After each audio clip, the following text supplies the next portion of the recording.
Yo, what's poppin'? You rocking with Jiggy Jones. Welcome to another episode of Creative Convos, where I make every single guest feel right at home. Today, the man who's blessing us with his presence, we got DDK in the building. What's good, y'all? What's going on, bro? How's everything?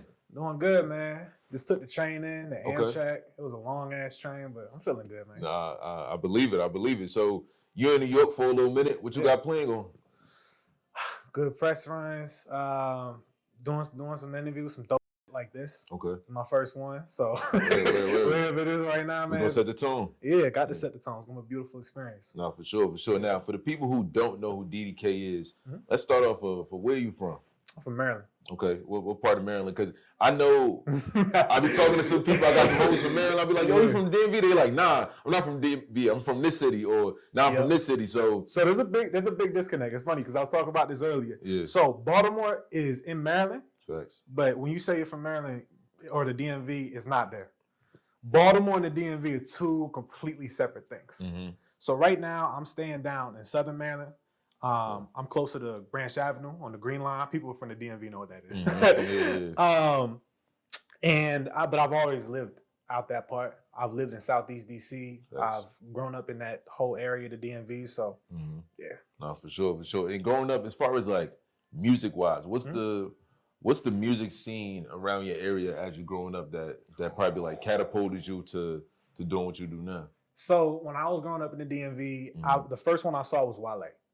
Facts. So Wale was from DC. He was coming up, and then there was two other artists. It was Fat Trail and Shy Glizzy were coming at that time. Facts. They got the Trail. Trail was nuts when he was a Chief Keef and stuff. Oh yeah, he was wild. It was a whole It was a whole Trail pulled up. This is probably like 2 years ago, almost like 2 years ago now when Trail pulled up here. Oh, for real? Yeah, Trail pulled up here a couple years ago. So big shout out to Trail. So that DMV, that DC vibe, you got Fat Trail, you got Wale. Shy Glizzy. Yep. Now, where would you say like does any of those artists influence you more than the other, or it's kind of like just a collective as far as like influence goes? So as far as the influences go, for the DMV, it was more so that they showed me it was possible. Because like when you're growing up, you see a lot of different cities, and you're like, okay, got famous, he's from LA. Yeah. He got famous, he's from New York. Facts. He got famous, he's from Atlanta. You see like really like three, 4, 5 cities, you know what I'm saying? But seeing somebody who's like, yo, he went to a school that was a rival school, you know, or he was walking around the same parts I was walking around. That's what changed it for me. So I wouldn't say it was so much the musical aspect of the inspiration. It was more just that. No, for sure. Yeah. Now, when did you start actually making music? Like what was the first memory when it comes to creating music? So when I started first making music, I remember it was funny. I was in my room, and it was obviously I didn't have no fucking setup. Yeah. I had y'all remember the iPod Touches? Yeah, facts. I had the iPod Touch, and it was all cracked up on the screen. Yeah. So I had that, and I would play the beat on there, and then I had the little flip phone, and I would record on that. Wow. Yeah, so innovative. Yeah, and just writing it on the pen pad. That was the first time I ever did it. That's crazy. And go ahead. Yeah. Yeah. And I was saying that the biggest thing was like thinking back then, you're in your most creative state because you're not. First of all, your mind's so young that you're not thinking of much. But also like when you take back everything, when you get to the bare bones, you're really finding a lot. So I'm just writing about my life at that point. Facts. Yeah. No, for sure. And I remember I actually seen a post probably a couple of days ago with Steve Lacy. You know what Steve Lacy is? Yeah, of course. So I think he made a video, this probably like 2016, 17, and he was talking about like starting making beats, and he was on GarageBand with a cracked iPhone, making beats on there, recording on there. It's like you can do so much with so little. Yeah, you know. Of course, bro. So that just goes to show you, even with your example, is there's no excuse. No, if you want to get it done, there's one device right here. No matter how many models and how innovative they get with the software, and they add to it, is like, when you strip it down, you can still create a lot with it. There's kids who have made Billboard hits on BandLab.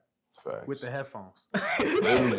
like literally with the Apple headphones. That's nuts to me. Yeah. Yeah, right. Now when it comes to music, right? Because music is always judged when it comes to reception. Of course. So when did you get a sign from either the public or just your own intuition that I actually have something like of quality that I can put out. So, as most artists, I'm my own biggest critic. So one of the things I do now is I make a song a day. I didn't always used to do that. Right. So I would make a song and I would show it to my friends. You know, you're showing it to your home and you get clowned for a little bit. Yeah. So when I'm in high school, you're getting clowned, you're showing all these things. But when I actually saw the public do it is when I started posting it. Okay. When I started posting it, being able to show people like, yo, this is what I got. Yeah. Then they started. The first time you see a positive comment, it sticks to you. And it's funny because after a while, when you see all the positive comments, they kind of get drowned out and you see the negative ones the most. Yeah. You know what I mean? Social media, crazy place, bro. Yeah, exactly. But when I first saw those really positive comments, I think that's what it did for me. Got you. Yeah, man. Now, do you still look at those positive comments as like reinsurance that you're on the right path, or is it strictly just going back to your intuition? So, I mean, intuition is a big part of it because when you make something dope, you're like, that's fucking dope. Yeah, like you know that off rip. Yeah. But I say like the comments are even more ingrained because they're not comments anymore. I got group chats with my fans. Like I got like over 50 group chats with my fans. I got a Discord with them. Like I'm talking with them every day. So I can send them a snippet and they'll be like, yo, you need to drop this shit right now. Yeah. You know what I'm saying? Like facts. So how many people just in that group chat, in that Discord, how many people got in there that you connect with basically on a daily? I mean, the Discord got about 1,000 people. Yeah. And then the group chats, I have like 5 of them that are filled up with like 250. So clean. It's a lot of people. Direct to consumer. Yeah. Direct to consumer. Yep. So how often do you like drop snippets? Like you always is that typically like your first when it comes to tester or just to see how the sound's gonna go? Do you typically just drop that in the chat and they give you direct feedback? Yeah. That's one of the main things I do. I'll do that, and then obviously I'll do like I'll make some content to it, and then see how people react as well. But no, they're gonna be the first ones to hear that stuff. No, for sure. Yeah. Now I was looking at your YouTube. Yeah. Say you started your channel in 2015. Go back to that first video you posted because 2015 is 2025 now. Like YouTube has changed, content creation has changed, a lot. The way that we market the content has changed. So much has changed. Talk about that first video that you remember. Was it even music related, or would you just put stuff up there just to kind of, I got a YouTube channel, let's see where it could go? Nah, it wasn't music related at first. Because I didn't really start taking music seriously. Like I was always writing, but I didn't start taking music very, very seriously until I was about, I would say 17. Okay. So 2015, I was probably just doing it to make some dope content. You see YouTubers all the time. Like you want to do that, Facts. So I would have never thought at that point. So what was like the first, I guess, music video you put up there? The first music video I would have put up there, I didn't put up my first music video until 2020. Okay. Actually, yeah. What prompted that move? I felt it was time. I felt like I've been doing it for so long, and I knew I don't have a plan B in my heart, and I always knew that. Word. So I was thinking at that time, man, if I'm gonna do something, I need to do it. So I put my first ever paycheck down. I was working at Best Buy at the time, and I spent like $600 for a video at there, and the rest is history for that, man. Got you. How many do you feel like it was a success as far as that investment goes? Yeah. As far as the video? Okay. Yeah, because sometimes, well, even though it was a success in the video because I had to get the visuals out there, Facts. But it's a success in terms of if you start investing in yourself, you look at your career in a different way. Yeah. Because then you're like, okay, well, if I was going to quit, I should have quit like $10,000 ago. Yeah, $10,000 ago. Now look at what, you know what I'm saying? Facts. So the more you invest, the more you get out of it, and the more you're more stuck in it. Yeah, no, for sure. Yeah, you got to dedicate yourself more. Now, let's get into some recent stuff you just dropped. Yeah. So you have this. And I don't know, do you call that necessarily projects? Because you did kind of like remixes to dropping remixes to beats and instrumentals that's already out. Yeah, I'm doing that. I don't know if you got this inspiration from Wayne used to do that a lot with the drop tapes. Sorry for the wait.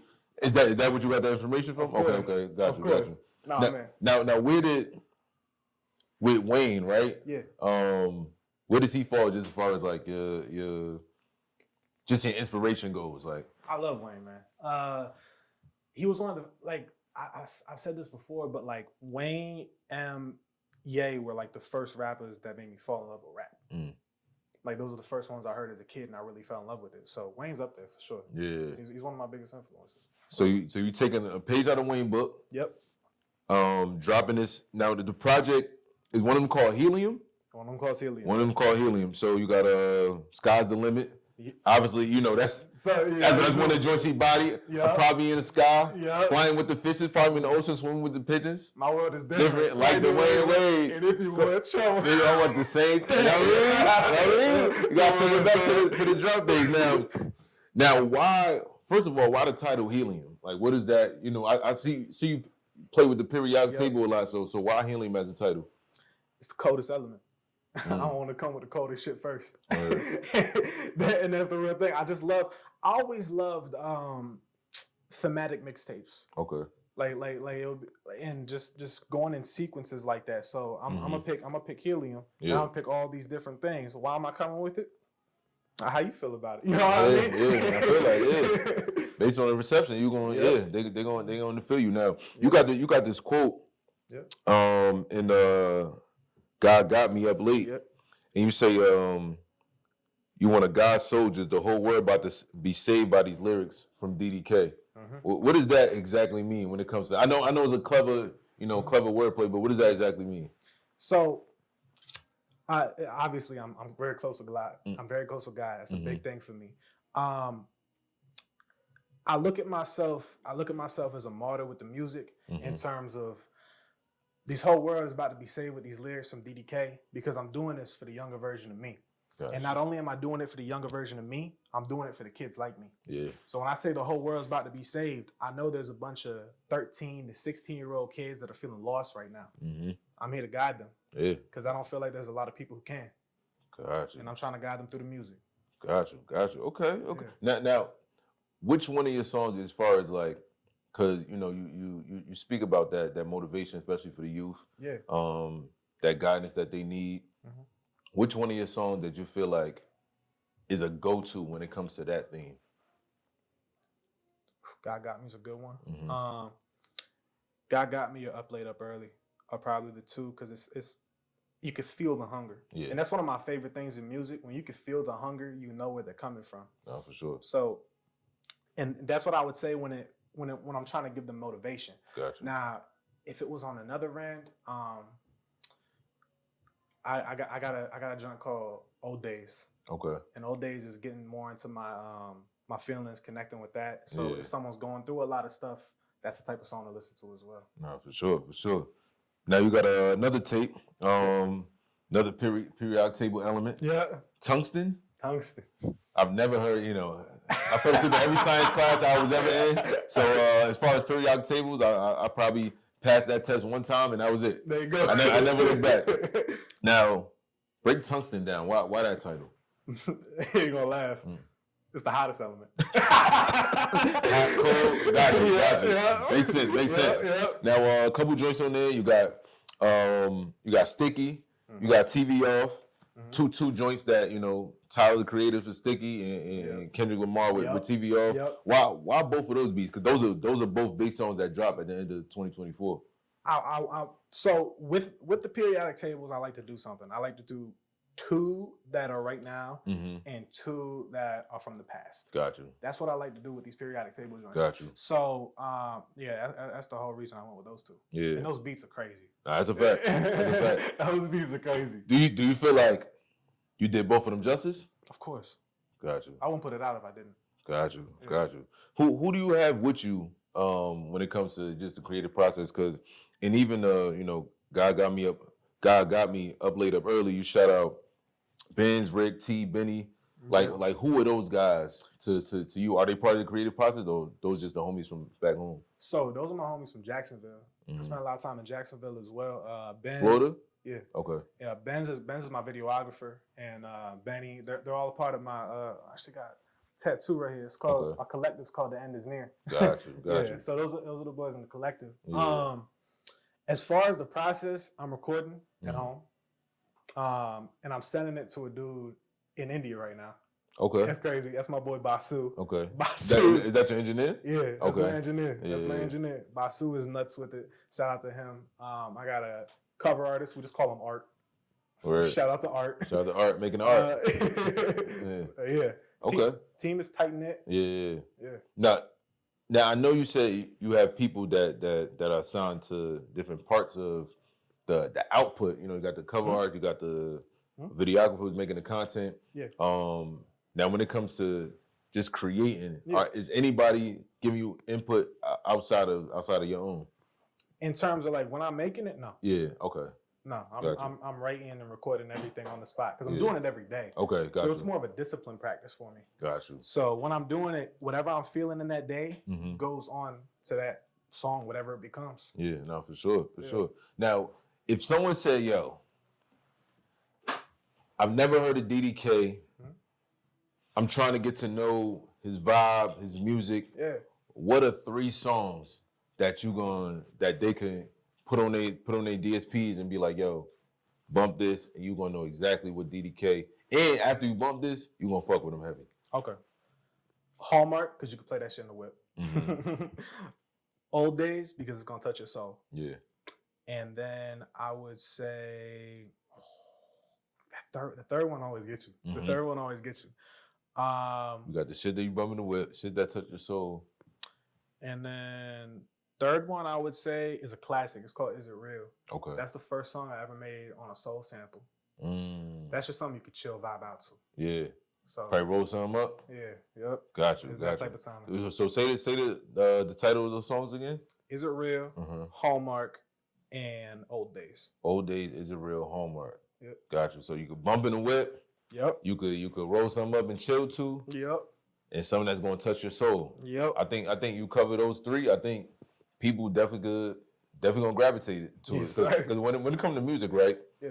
I think like they say, music is a universal language. So if you're communicating in those 3 ways, I think that's how you create a fan base. Because at the end of the day, I think of music as where I'm at in the moment. When you think of your favorite songs, it's probably not just favorite song just because you got it in your AirPods while you're at work. It's probably your favorite song because you could think about your time when you're with your family. Yeah, that nostalgia. You know what I mean? Word. And music connects so deeply that it's more than just that. It's how it connects with you. Nah, that's a fact. What does success look like for you as you continue your path and your journey? I think if you're not shooting for the top, you're not shooting for anything. What does the top look like for you? So I said before that I want to help all the people like me.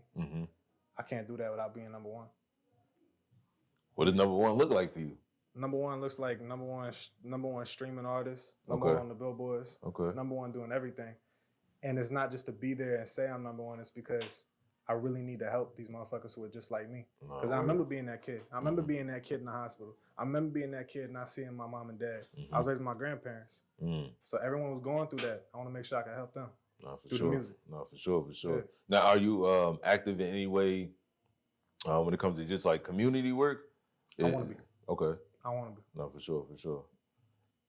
And just in what ways do you talk about that? Yeah. Kids that are kind of just like you. In what ways do you either aspire to connect with them in that aspect when it comes to community work? I want to build after school programs. Okay. I want to build after school programs for the youth. Because I remember there was a lot of kids who, if they didn't have the grades for football or basketball, they would get in more trouble. I just want to have kids somewhere to go after school. No, for That's sure. a big thing for me. Yeah. Did you play sports growing up? Yeah, I played football. Football. Okay. What position? I was D-line. D-line? Okay. you was in the trenches with it. Yeah, always. Hey, man. I ain't mad. If you're in the trenches with it, that's like they say. The in the football, the game really starts and ends with both ends of the line in the trenches. So that's what's up, man. Now, DDK, man, I appreciate you taking the time out. Appreciate you chopping up with me, man. I want you to look right in that camera right there. Tell people where they can follow you. What you got coming up next in 2025? The year is just starting. Yep. We starting off fresh. Yep. The floor is yours. Listen, my name's DDK. If you follow me, me more, it's at DDK Don't Play on everything. I want y'all to go live your dreams. That's what I stand for. Peace. Yes, sir. There you have it. Jiggy Jones, Kreative Convos with DDK. Appreciate you, fam.